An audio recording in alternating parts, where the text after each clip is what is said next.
we should point out that Brian is at least partially responsible for one of the most controversial Supreme Court decisions in recent years. That's Shelby County, because years before Chief Justice Roberts authored that opinion, shooting down Section 5 of the Yes. Voting Rights Act in southern states, you were making the case that Republicans ought to be advocating that back in the 1990s. And at the time, most establishment Republicans didn't want to touch your position.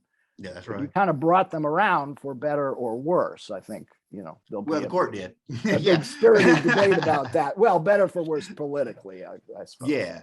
No, I mean, what we were saying was right. And one, Brian Tyson, who was one of the state's lawyers actually in this Fairfight case, he and I were Hill staffers for Congressman Westmoreland, and we kept saying, look, Section 5 is unconstitutional 50 years later. It was an emergency measure where the federal government coming in and telling Georgia what to do. And you can't prove that Georgia's the bad actor compared to 9 covered states. I mean, it's clear. And we were right. And so the cool thing was when that case went to the Supreme Court, because we had been the only people saying that, I'm listening on that audio and the lawyers are using my words, which was an awesome experience. And we won. We were right. But Brian, to be fair, that decision did open the door for a lot of voter restricting measures that were passed by state legislatures across the country, many of which went beyond what Georgia had actually done. Correct. And how many of those states, a lot of those states weren't covered by Section 5 to begin with. This is kind of where the argument breaks down. Well, in southern states, they certainly were. Well, yes, they were, but a lot of these are happening in non-covered states. So what's the difference? What's the difference?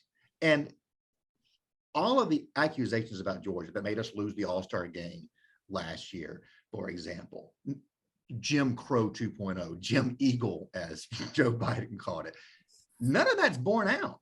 We've had nothing but record turnout. And I don't just mean raw numbers because we've grown. We've had record turnout in percentages. So more people are participating in the process, and those claiming voter suppression cannot produce anyone to counteract my narrative, but my narrative is record turnout and 96% registration. I got a pretty good story to tell. I'm going to win this.